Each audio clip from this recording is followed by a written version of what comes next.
All right, start this bad boy off. All right, sit out here in the nice. This is a great place to do a broadcast from. Yeah. Nice sun with the beautiful redwood trees in the garden here. Okay. We can talk. You can talk a little bit about that. All right, so I'm going to start this thing off here. Okay. Here we go. Welcome back to Sports Econ 101. I'm Edward Brown, your host. Now, earlier I said Bruce wasn't going to be with us, and David Cavil. Is it Cavil or Caval? It's actually Cavil. Cavil, like gravel. Yeah. That's right. That's what I thought. Okay. We thought he was going to be on, but we kind of flip-flopped. David could not join us at the last minute, but Bruce could join us from home, so that's why he sounds like he's not in the studio. But Bruce, welcome to Sports Econ 101.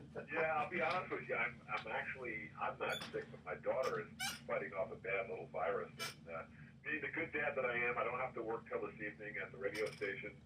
So, I'm hanging out with her, and right now I'm hanging out on the deck and enjoying a beautiful Northern California spring day. It's absolutely gorgeous. There you go. Actually, you do sound like you have a little touch of something.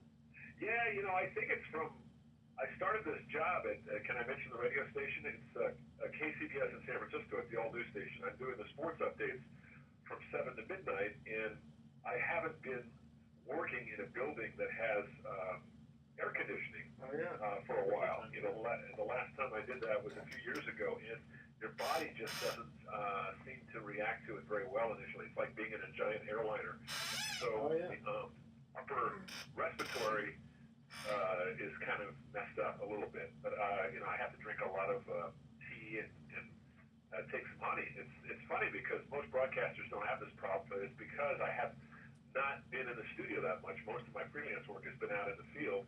And so because I haven't been in a enclosed environment breathing recirculated air. Oh, yeah. Yeah, I know, because you're usually out enjoying the surf or with Gus doing some hiking. Well, also I've been, covering a lot of games and, doing a fair number of freelance projects. Not a lot, but enough to keep me out of the games. And now that I'm back to working full-time at the radio station, it's a different lifestyle. I think most people... I did this for many, many years, and I think most people who have jobs that are in offices understand that, that's part of the deal. They don't seem to really notice it. But I can tell you that it's not a healthy environment to be breathing recirculated air. It's too bad that downtown buildings no longer have windows that open up, but I guess years ago some people were jumping out of them or something. I don't know. Well, that's why in Las Vegas they don't. Is that right? Yeah, and they don't have clocks because they don't want people to watch the time. Of course not. Interesting side. I don't want to get us on a sidetrack here, but have you ever noticed? I went to about 70 miles north of the Bay Area, up at a place called Cache Creek, a few years ago, to do a radio show with a guy named CC Sabathia, who you probably have heard of, is the great pitcher with the Yankees. Yeah, local boy. Cleveland, local guy from Vallejo. And Dennis O'Donnell, a local sportscaster, invited me to be one of his guests along with CC Sabathia. And part of the deal was we get to stay at the casino overnight. And it was interesting. Being in that casino, literally could not tell what time of the day it was or if it was at night. Yeah. The windows were blacked out. Yeah. And you're right. I mean, they want people to be totally consumed by, that table later on or, that roulette wheel or, that poker game. Yeah, they don't want you to stop and go, I got to go to dinner, or I got to meet this person, I got to catch my airline, They don't mind if you stop for dinner as long as you eat dinner in the casino, because they usually have pretty good food in those places. Yeah, they do. And it's not cheap anymore. Yeah, they do. It's amazing how expensive it used to be. I remember the old 99-cent special for, steak and eggs. And, well, it's a long time ago, and, things are a lot less expensive today, a lot more expensive. A lot more expensive, yeah. Hey, by the way, is it CC Sabathia or Sabathia? Yeah, I think it's actually Sabathia. Sabathia, okay, that's how I've always remembered them. I know it's pronounced sometimes Sabathia, but I think it's Sabathia. Sabathia, yeah. Anyway, only way we find out is to actually talk to him directly. Yeah, and how he wants to get it pronounced. Yeah, like Caval or Cavil. Cavil. And it's funny because I've had a friend. I have a friend last name spelled the same way, but he pronounces it Caval. Yeah, well, I think it's a French name, or maybe it's not a French name. Maybe it's an Eastern European name. I don't know. Yeah, it's definitely European of some sort. Whether it's French or European, somebody will have to tell me. I don't know. Yeah, because where does David come from? Well, David went to business school at Stanford, and his most recent job. We're talking about the president of the Oakland Athletics. His most recent job was running the the North American Soccer League San Jose Earthquakes, and he helped to get a stadium built for the Earthquakes. A beautiful stadium. I think it's called a Via Stadium. It seats about 20,000, and it's just, soccer in this country is not big time. People follow soccer, but they follow the Premier Leagues and the Bundesligas and the Liga Italia and the Spanish leagues. But they do follow, a fair number of people do follow the NASL, which is kind of like minor league. But certain cities have really nice little followings. Like San Jose gets, 18,000 fans a game in this little stadium, and it's a great atmosphere. And the quality of soccer is pretty good. It's like, it's like AAA baseball. That's the equivalent of it. Well, I got to think that it has to do with a lot of the immigrants from Latin American countries. I don't think it's that at all. Really? Americans, I think there are a lot more Americans that are really into soccer nowadays. All the kids that are playing the sport, all the parents who played the sport in the 70s, I mean, the sport really took off in this country in the 70s. It's not a TV sport in terms of ratings, but then again, it is, because if you look at what ESPN is doing and some of the other networks now, carrying the Premier Leagues and the German leagues on regularly, having regular soccer programs that are based in Europe with European announcers, it's amazing how popular soccer has become in this country. It's never going to supplant football, baseball, basketball in this country, maybe not even hockey, because it has its roots don't go back as far, but it has a huge following. It's just not. It's not a good TV sport if you're a casual fan. If you're a hardcore fan, any sport is a good sport on TV. Well, when I was a kid, I don't think hardly anybody played soccer. Yeah, well, I remember when I was 18 going to high school, we had our first soccer team that was actually part of the athletic department in 1970. And I think that's when it really started. Pele came to the United States on some exhibitions in the late 60s from Brazil with his great San Jose Brazil team, and then the North American Soccer League actually started in the mid-'60s. There was a pro league, and they brought over some of the big names.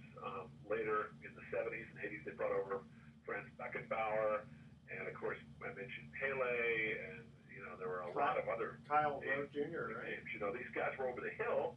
Granted, Pele wasn't over the hill. No. Some of these other guys were. Well, and then was it Kyle Rote Jr.? Right? His dad was a race car driver. His dad was the guy that, of course, worked in television and also was a New York Giants, Tobin Rote, who was a great member of the New York Giants teams in the 1950s. His son Kyle was a terrific soccer player. Soccer just has never had the kind of widespread appeal because it's not a good television sport unless you're a hardcore fan. But you go to any other part of the world, whether it's Europe or South America or parts of Asia, and soccer is huge. There's just not enough scoring. For me. I think Americans, once they get into the game, they'll understand the subtleties of it. I mean, I covered a lot of North American Soccer League games when I was working in Portland and Seattle.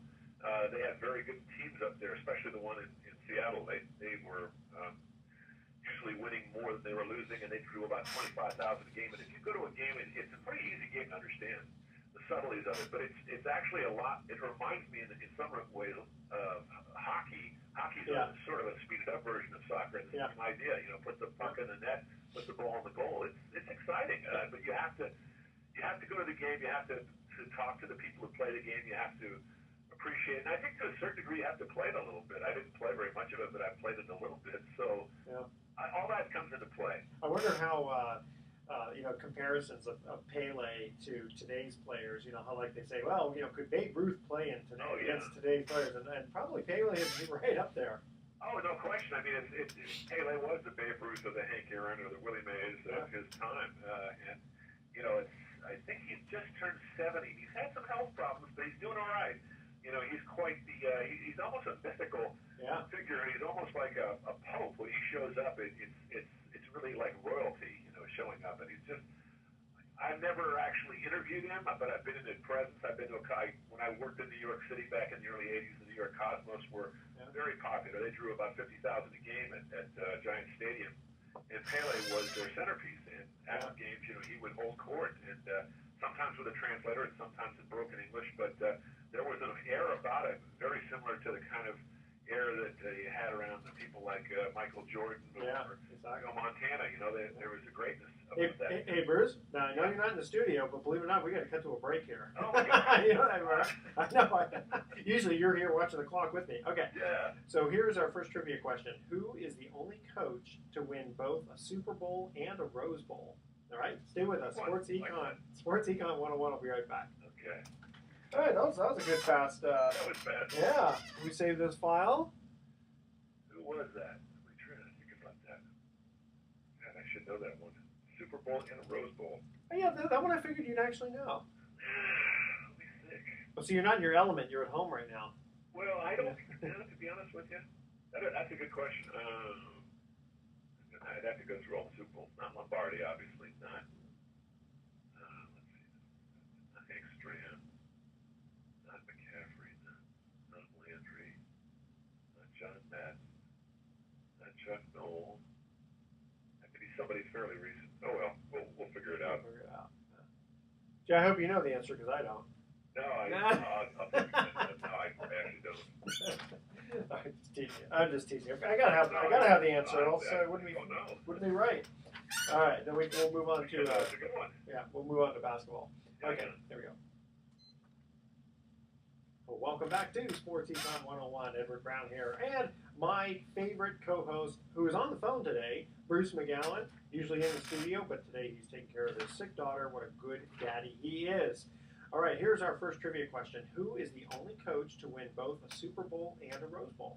I was thinking back, Edward, to people like Vince Lombardi and Chuck Noll and Bill Walsh, guys like that, and Don Shula, but none of them coached a team in the Rose Bowl, as far as I know. It had to be somebody fairly recent. Talk to me about it pre-1980, and I got you. After about 1985, I started. Isn't it weird? The closer you get to the present, the hazier I get. Okay. So, you were kind of right on both occasions here. I mean, excuse me, where you said like pre-1980. So in pre-1980, he coached in the Rose Bowl. Okay. And then after 1980, sometime after 1980, he coached a Super Bowl win. Wow. Barry Switzer. No, Barry Switzer. No. Barry Switzer did not coach in the Rose Bowl. Here we go. And it was their only Super Bowl title. Only Super Bowl title. Oh, wow. So far. Oh, Dick Vermeil. Yes. There we go. That's right. How could I forget Dick Vermeil? Yeah. What a great guy. And another Bay Area guy. That's right. From San Mateo. Yeah, he's from the Napa Valley. I thought he was from San Mateo. Yeah. There's so many. People don't realize how many great coaches have come out of the Bay Area. John Madden, Bill Walsh, Dick Vermeil. I mean, the list is endless. We have a great history and a great legacy here. Yeah. And then now you got Tom Brady for coaching, or being Tom Brady football out of the yeah. San Mateo area. Yeah. So just to kind of give the audience, so they know who Dick Vermeil was. So he coached UCLA in 1975 to the Rose Bowl, and then the Rams over the Titans in 1999. That was one with the second tackle. Last second tackle by Mike Jones of the Tennessee Titans. I was at that game. That's the last Super Bowl I covered. I covered 10 Super Bowls, and that's the last one I covered. And that was an incredible play. That was exciting. It was a touchdown saving tackle by the Rams. By Mike Jones, who later played with the Raiders. Pretty good linebacker. Or actually, before he played with the Raiders before that. Yeah, pretty good ball player. Good. All right, let's move on to the NBA. So, so far as we speak, the Golden State Warriors are 8-0. I'm sure they could have done better than that. And the Cavs are also 8-0, aren't they? Yeah. Okay. So, other than those two teams, who else has a shot? Well, I was thinking that maybe San Antonio did for a while, but they lost Tony Parker to a knee injury, and now Kawhi Leonard is on a ankle, and I don't even know if he's going to play or how effective he'll be, so that really limits them. Of course, Tim Duncan retired last year. I just don't think San Antonio might get by and probably will get by Houston, because Houston, to me, is a one-dimensional team that defers way too often to James Harden. He's a great player, but, if you collapse on him enough times, he's going to come up short, as he did in Game 4 at San Antonio. I would say it's a collision course. The Cavaliers have won 8 in a row. They're playing really well. Their competition hasn't been quite as good as the Warriors. I think Portland and Utah were better tests But, I think Cleveland and the Warriors, it's going to be a good series. The Warriors right now are playing so well, though, Edward. I think even if Kevin Durant got hurt again, or even if Steph Curry got hurt, the depth. They don't have Steve Kerr. Their head coach is out, with this back problem, and it probably won't come back. I just don't see anybody beating them. Even Cleveland. They beat Cleveland twice this year. I think after what happened last year, when they got they were robbed because Draymond Green was suspended in Game 5 for a bogus infraction. Yep. It really was bogus. And Curry never got the fouls called on him either. Well, yeah, and then on top of that, lest we forget, I don't want to sound like a sour grapes fan, but the Warriors missed their last 11 shots in the 7th game. If they made 3 of those shots, or even 2 of those shots, it would have been a different final. They probably would have won. And here's the interesting thing, Edward. Had they won, let's say the Warriors won the title, which is last year, would they have gone out and changed the team completely and gotten Kevin Durant? I don't think so. So what happened? Them losing last year to the Cavaliers was actually a blessing because it forced them to go out and get another piece, and also because they had to let some of their veteran players go, they brought in all these younger players and guys like JaVale McGee and Sean Livingston still around, and Andre Iguodala's still around, and you got a guy like Patrick McCaw, who's a great role player. I mean, they're better than they were a year ago. Better. That's a good point because they got rid of Bogut and Harrison Barnes and Mo Spates and then Verjao. Leonardo Barbosa. Well, and those were all good players. But Bogut, how long did he play this year with Cleveland before he got hurt? He was hurt in the first minute. It was kind of sad. Bogut is a great player when he's healthy, but he's not healthy enough. And Zaza Pachulia is not a spectacular player, but he does all the little dirty things. He can hit the short or medium distance jumper. He bodies people. He pushes people around. He'll get you 8 to 10 to 12 rebounds a game, and he'll defer to those other guys. He's a good passer. He's a reasonably good shooter. He's a very good rebounder. He's a good defender. The only thing he can't do is he can't really jump, but he gets position underneath and bodies people. He's a big dude. I wouldn't want to have to mess with Julia, I'll tell you. That's where you get. I mean, it's funny because Draymond, he's not small, but boy, he can sure jump high, get those rebounds and play. Well, you know what it is, Everett? Draymond has the heart of a lion. Yeah, he really does. I mean, people don't like the fact that he's sometimes a little too volatile, but that's who he is. And without him, I don't think the Warriors. Not only would they be the team they are, but I don't think they would be as exciting to watch. I mean, he makes. You got to remember, Curry and Thompson and Durant are all kind of even-tempered, low-key. Sort of selfless guys, and Draymond is the straw stirs the drink. He's kind of like the Reggie Jackson character, Yeah. I mean, with all due respect to Reggie Jackson, I think Draymond is even better for his team than Jackson was for his. So. Yeah. Well, you're talking 9 players on a team. The impact. Look what he does. He every night, he's going to go for a triple-double, which is amazing. Yeah. He plays shutdown defense. He runs the floor. He pushes the team. The Warriors are very effective when they run their fast break, which Utah tried to slow them down, and look what happened. Yeah. They were able to do it in spurts, but they couldn't do it in the long run. I mean, Draymond just played out of his gourd in that series. Everybody talks about Durant and Curry and Thompson's hot shooting. The MVP of the Warriors is Draymond Green, without question. Anybody who follows the NBA knows that. Yeah. No, I can definitely see that. It's funny. He would drive me crazy when he would throw the ball away way too much. But in the series with Utah, he hardly had any turnovers. Well, he averages almost 10 assists a game. I don't think he's throwing the ball away too much. You got to remember he plays on the edge, but you want a guy who plays on the edge on a team like that because he kind of drives those other guys who are more sort of under control. So he provides a little bit of the sauce in the juice. Well, I don't think anybody works harder than he does. I mean, he works so hard. He was a fat little kid, literally, in high school who couldn't even make his high school team, who was bullied by his older classmates or bigger classmates. The guy's turned into one of the best players in the NBA. He isn't a big guy. He's 6'7", weighs about 230 pounds. But he's got the heart of a lion, and I'm telling you, if he stays healthy against the Cavs, watch out, because I think Cleveland is. LeBron James is a great player, the best in the game, and there's some good supporting players in that team. Kyrie Irving is a very good player, but I just don't think they're in the Warriors league. I really don't. And it showed that Edward in the regular season. The Warriors beat him twice in the regular season. And at that point, I think everybody was pretty healthy, except for, again, they lost Bogut. Well, it'll be good this time because last year the Warriors, had they had peaked and Steph Curry wasn't healthy and Draymond Green was kicked out and Andrew Bogut missed all the first two games. And the year before that, Kyrie Irving wasn't healthy on the Cavs. So now maybe we'll have two healthy teams. Hopefully it'll be a good series. I don't think it will be. I think the Warriors will win it in 6 and maybe 5. I just don't see Cleveland beating this team. I don't see anybody beating the Warriors.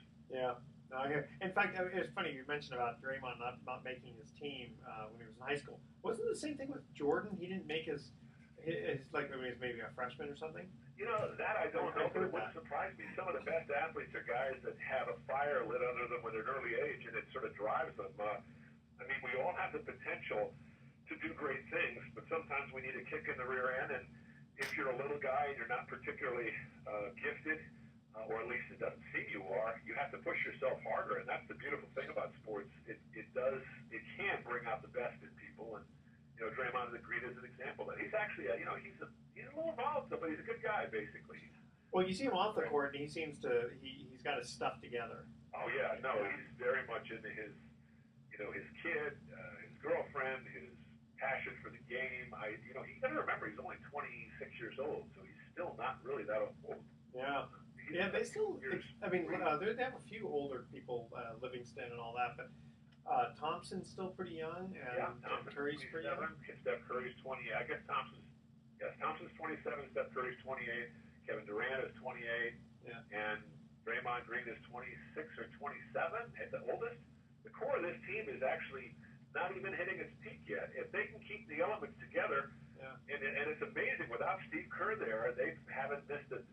That's why they brought in Mike Brown, because Mike Brown is he's like a conduit. Isn't it weird to be thinking that LeBron is the old man? How old is he now? 30? Yeah, I think he's 31. 31, yeah. He's been in the league for about 12 years. Yeah, because he came right out of high school, yeah. There's nobody better than him. I mean, he is an amazing player. But, the problem with guys that are that good sometimes, and it's true, I think, of a lot of people in the NBA, is they try to take on too much. Look at James Harden down in Houston. Exactly. And now the defense for other teams is realizing if you just keep your hands up, then you can't do the, what do they call it, the pull through? Yeah, well, that's why Russell Westbrook and the Oklahoma City Thunder fell pretty quickly, because they didn't have anybody else to go to, or nobody else wanted the ball during crunch time, and everybody knew that. And he scored 51 points in a game, but so what? Yeah, when you lose and you score 50 points, then that tells you a little bit too one-dimensional. Tell you what, Bruce, we're going to cut to another. He probably gets the MVP award based on his statistics, but I don't think that. I think the MVP award goes to Draymond. Yeah, I'm prejudiced because I watch him play every night, but I think Draymond Green. Okay, we're going to get to another trivia question here. Which sport is played on the biggest pitch in terms of area? Okay. What's got the largest field? Okay. All right, don't touch that dial. Sports Econ 101. I'll be right back. All right, we're almost over there, my friend. Just diarrhea of the mouth. Yeah, it's okay. Listen, it's radio. You're supposed to. Can't have dead air time, right? That's true. That's the worry worst. About that during that little two-minute update I do. Sure. Oh, yeah. I do. I end up doing about 14 of them. I do about 10 live and 4 tapes.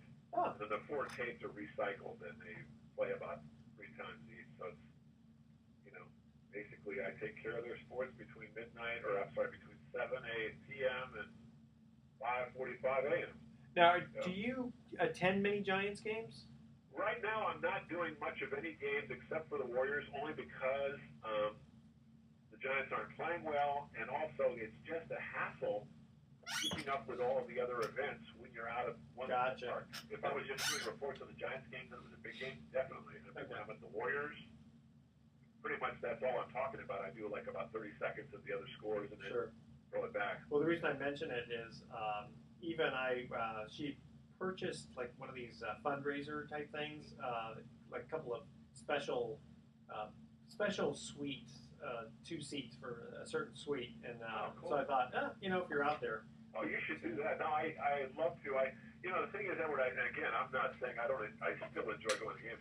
But I figured it out the other day. I've been to about 4,200 baseball games in my life. Yeah. And most of those are Major League, and about 24 of the 100 of those are Giants. I've been to about close to 1,000 pro and college football games, and I've been to about 1,500 to 1,600 NBA and college basketball games. And that doesn't even include all the soccer and hockey, and, well, I didn't go to that many soccer, but a lot of hockey games. That's So, a lot. I don't feel like I've missed out on anything. I've been to probably about 7,000 games. So if I go to a few now, that's great. If the way the Giants and A's are playing, sadly, it's not. Yeah. It's not that it's not fun to go out there, but it's just right now. The Giants are going to get better than they have been. That's for sure. But I mean, this is not their year. Clearly, No. you know that. All right, well, let's get into a little baseball. We got another big segment here. Sounds great. This is our big one. Okay. Sounds great. So this has been fun. I'm glad we've been able to do this. Yeah. All right. Appreciate you being flexible Oh. enough to do this. I'm really sorry about David Cattle. No, it is what it is. Okay, Here we go. Welcome back to Sports Econ 101. Again, I'm Edward Brown, your host, along with Bruce McGowan, who's on the phone instead of in the studio. I'm very lonely here today, but not very lonely because I got him on the phone. All right, here's our second trivia question. Which sport is played on the biggest pitch in terms of area? I'm going to say cricket. No, that wouldn't have been a bad guess. I mean, I would have thought it would have been soccer, but that's not it either. You ready? Not soccer, not cricket. Gosh. It's not chess. No. Is it a major sport? You've definitely heard of the sport, but it's not really considered that much of a major sport. Is it something to do with, I was going to say frisbee throwing or something?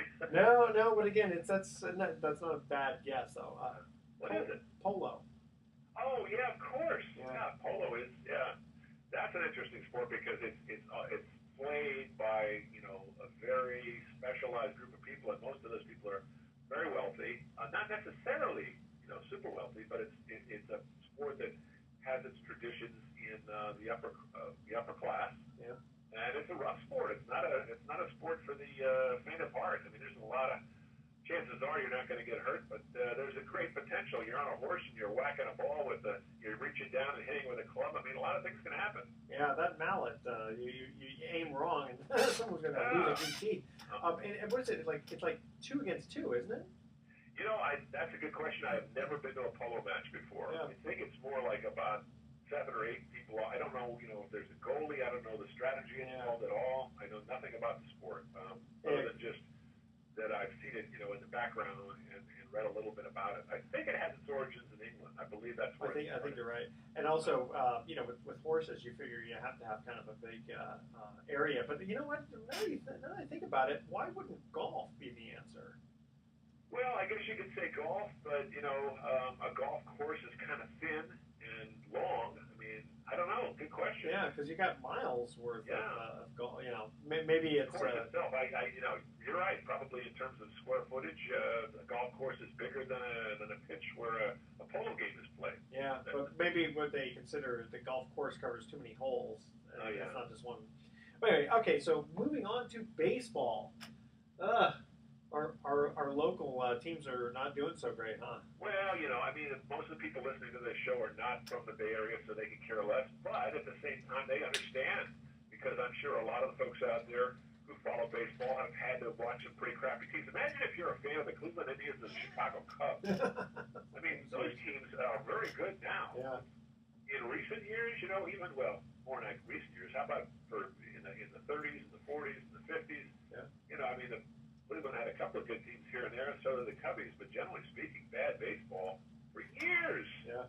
So if the Giants have a rough season, or the A's, just continue to recycle young players and get rid of them as soon as they get to be good, and bring in more journeymen, that's not that big a deal, I don't think. But how could Madison Bumgarner just do dirt biking on off days? I mean.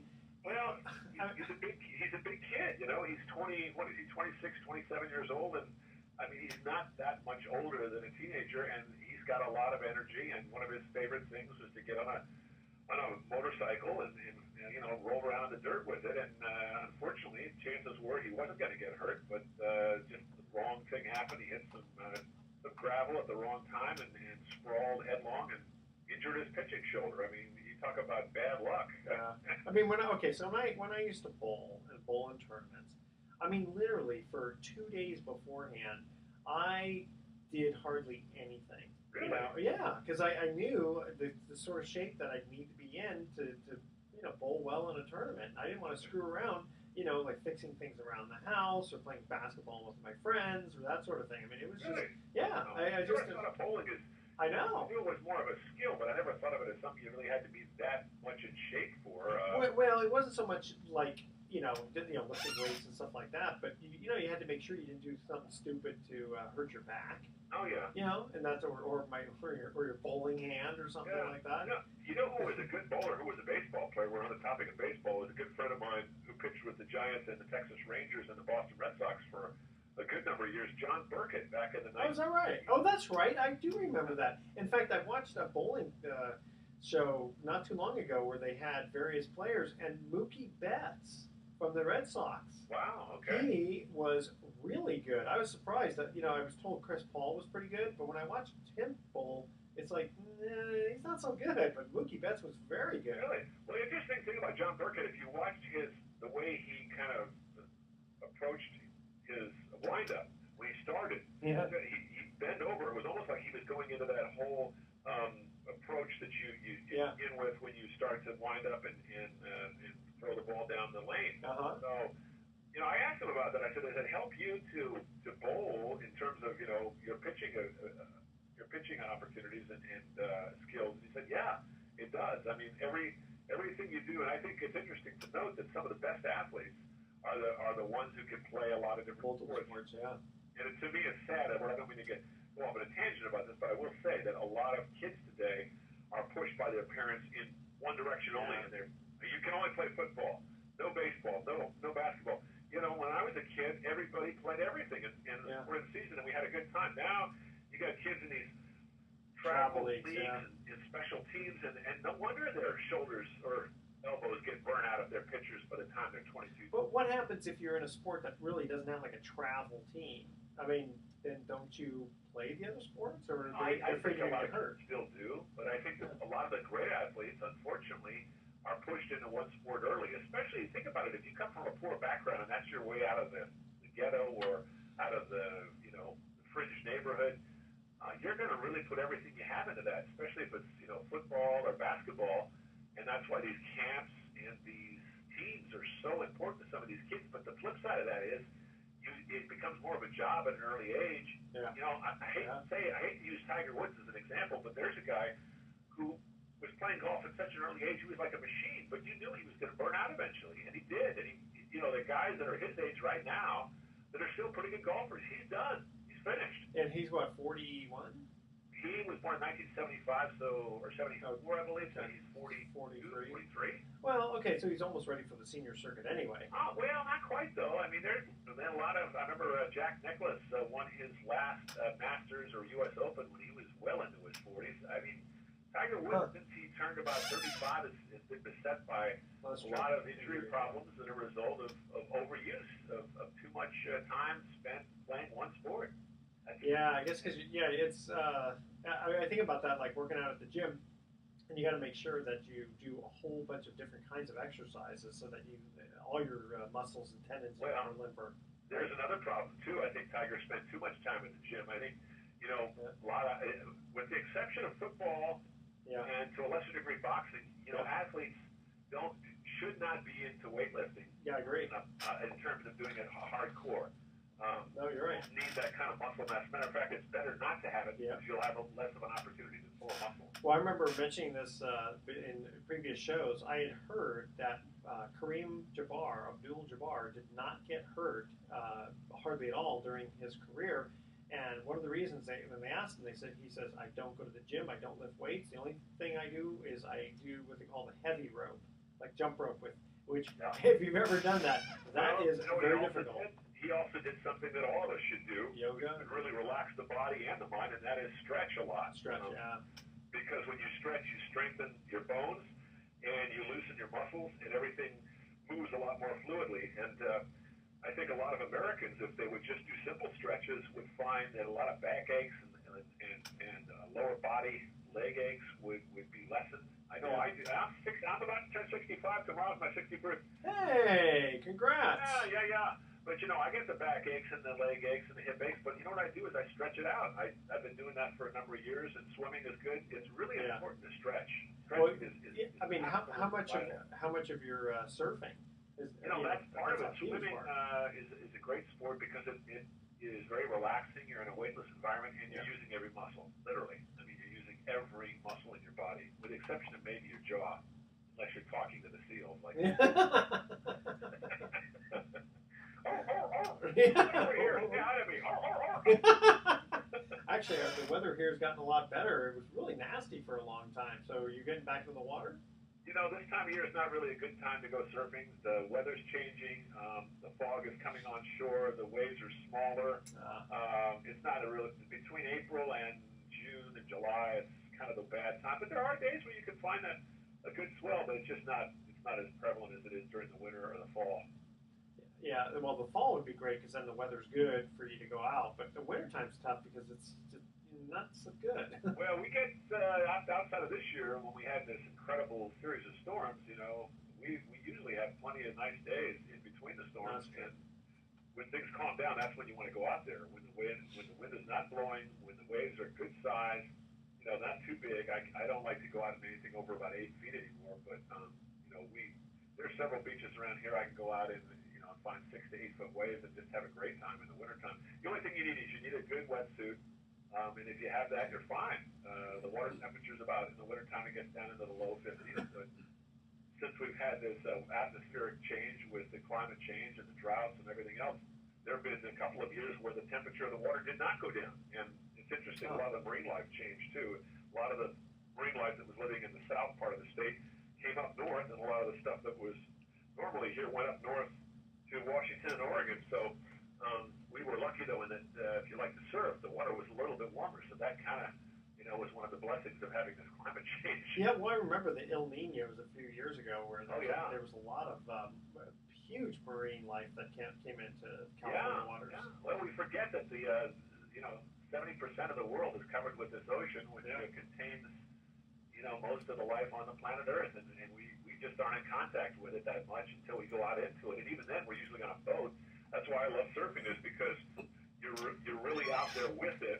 You don't see it as much as maybe somebody who goes diving, but you know, I've seen seals and dolphins and even sharks, and it's a perfectly safe environment out there. It really is. People say, "Oh no, a shark can bite you." You know, your chances of being bitten by a shark are about 1/10 as much of a chance of being hit by a bolt of lightning. Yeah. I've been going out surfing for 40 some odd years. I've seen 2 sharks in my life, and one of them I was swimming out of the water, and it was maybe 100 yards away, and I didn't even know it was a shark until later. And the other one, I was on shore, and I had gotten out, and it was a young shark who had just breached the water and was grabbing a fish, and it was pretty spectacular. If they wanted to get more people, they would. There's plenty of food for them to eat as it is. Well, they don't like the taste of us either. That's why when they bite, they let go. Well, most of us that they do take a chomp off are wearing neoprene wetsuits, and that doesn't taste too good. Yeah.